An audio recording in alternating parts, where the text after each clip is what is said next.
Hey everyone, I hope everyone's having a great day. Welcome back to my channel and welcome back to another video. Today we're going to be talking about the Chia network, where to get started, what equipment do you actually need to get started, and we will go from there. Now before this video gets started, I noticed that I've been making a lot of videos lately and I've been getting a lot of views, but not a lot of you are actually subscribed. So if you guys could subscribe, I would greatly appreciate it. So let's get started. So what you guys need to do is head over to the chia.net website. The link will be in the description below as always.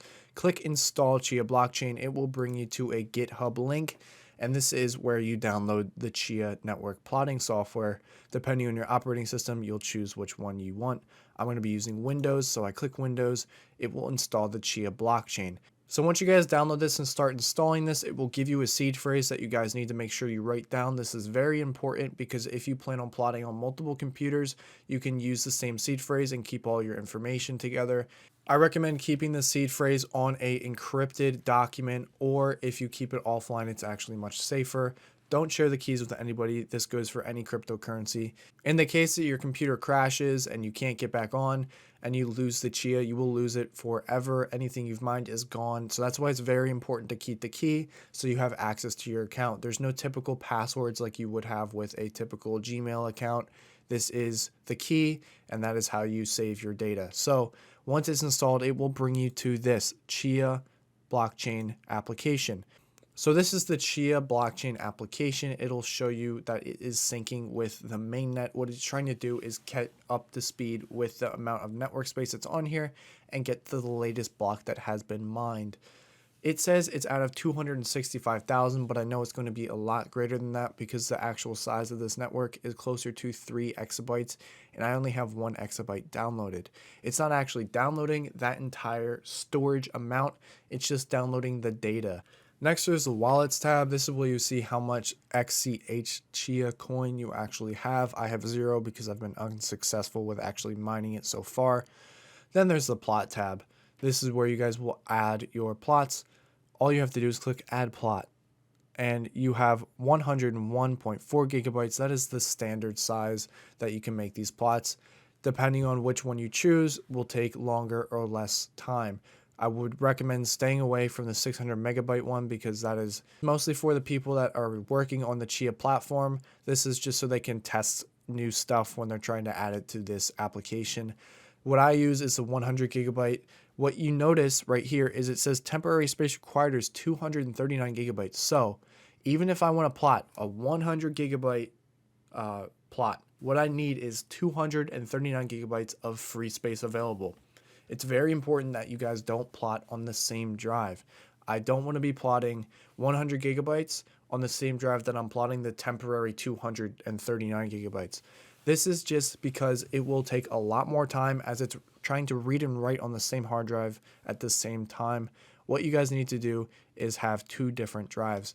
I'm going to discuss the different drives you can buy and show you guys the prices for them. If you guys are just getting started, I would recommend using one plot just to see if it's working. If you guys already have a blank hard drive and you're ready to plot a lot of plots, you can add however many there are. If I had 29, that'll be 29 times 100 gigabytes. But keep in mind, you're also going to be using the temporary space. The cool thing about it is it says add plot to queue. So it's going to be plotting one at a time.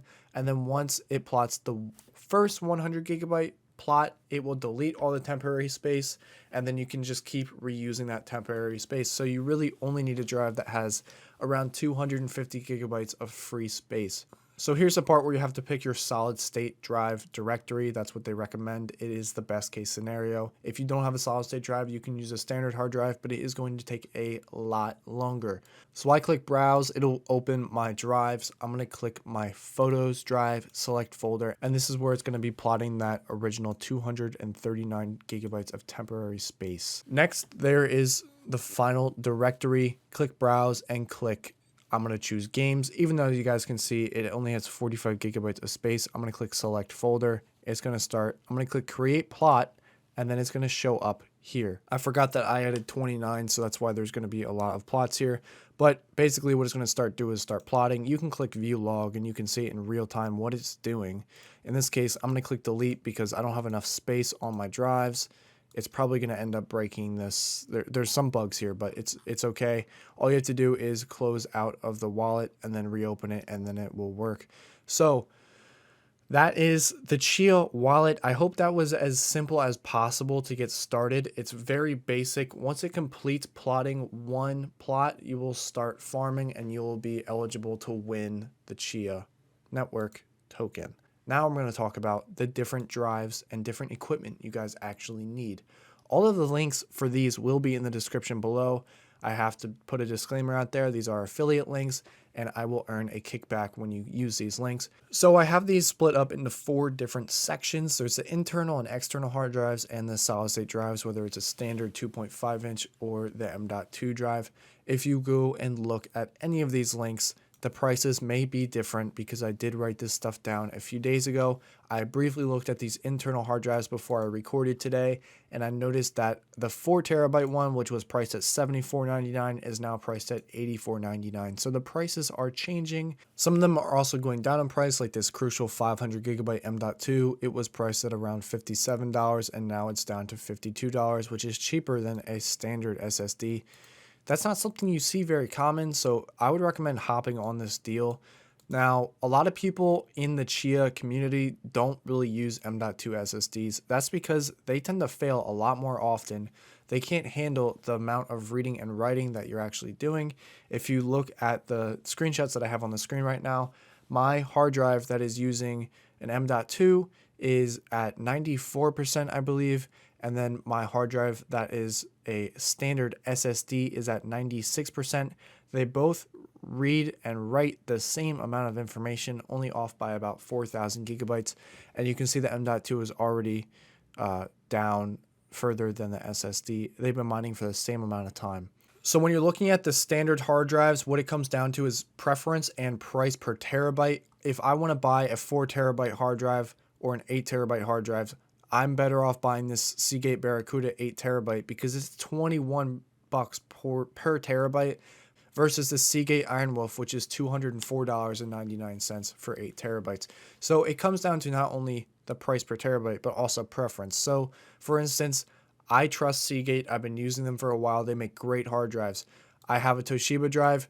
I haven't had any problems with it yet, but I know that Seagate is a lot better. They have great warranties and they last a long time.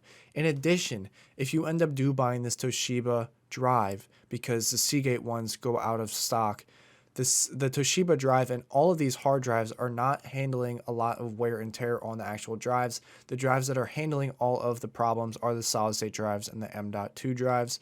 So that is also something to consider. So the reason I have the external hard drives on here is not only if the internal ones go out of stock, but also if you guys do not have a lot of ports on your computer, whether it's internal or external, to connect these drives. The external hard drives are a much better solution if you are using a laptop or something along those lines. I would recommend, based on how much storage you want, to get a 4 terabyte or 6 terabyte or 8 terabyte, basically whatever is available.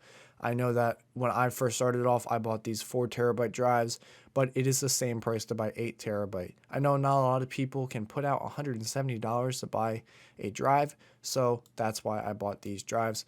Now, if you look on the Amazon website for this external hard drive, you can see it's already in an enclosure, which is nice, and it's powered by USB. If you start to get to the higher storage drives, like the 12 terabyte desktop drive, we're going to go to it right now. You can see that it's going to need a power cable as well as a USB port to connect it to your computer. So if you guys actually buy these, what you can do is just leave them in these enclosures, but you could also take them out of the enclosure and plug it into your computer. I believe they use Seagate drives in these the Western Digital external hard drives. I know some of them do. It depends. So before I move on to the solid state drives and M.2 drives, I just wanted to point out that these are all ranked based on the storage size.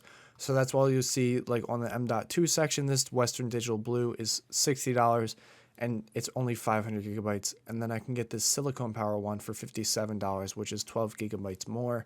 Now I'm going to move on to the solid state drives and M.2 drives. These are where you're going to be plotting your temporary space. The M.2 drives typically don't last as long as the solid state drives, so if you guys do buy these M.2s, keep in mind that you will be replacing them. You'll also probably have to replace the solid state drives. They'll just last a little bit longer.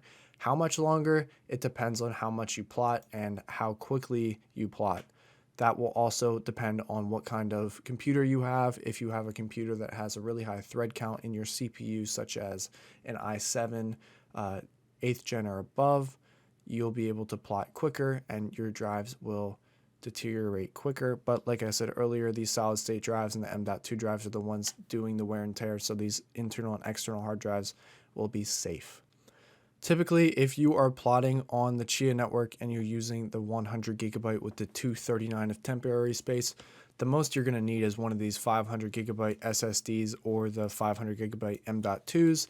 There really is no reason to go higher than that, especially once you start to get to these higher prices with the SSDs. It is a lot more profitable to buy a 4 terabyte WD Blue versus a 2 terabyte Samsung, because this is $307 for 2 terabytes and this is $339 for 4 terabytes, which is 2 more. It's just a much better deal once you start to get higher up with the storage. Personally, I'm using a Western Digital 500 gigabyte M.2.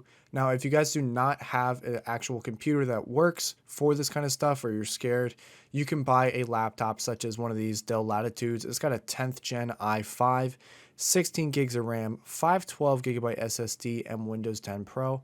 An important thing to note on this is you never want to install and plot Chia on your operating system hard drive. You always want to have 2 hard drives running.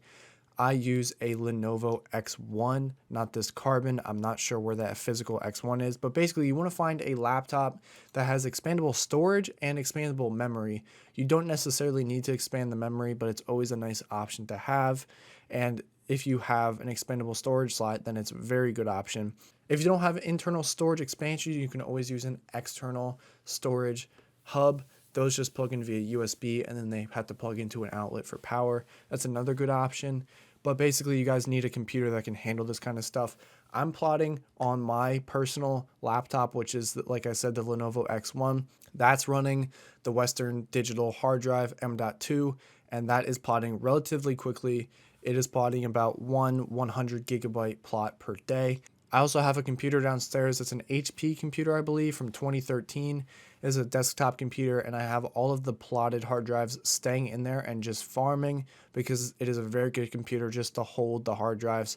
I would recommend doing that as well if you guys have a computer laying around, to just plot on a nice computer on a additional hard drive. Like I said, don't use the main operating system hard drive, and then plot that onto a physical hard drive such as one of these. Whether it's external or internal, it's up to you.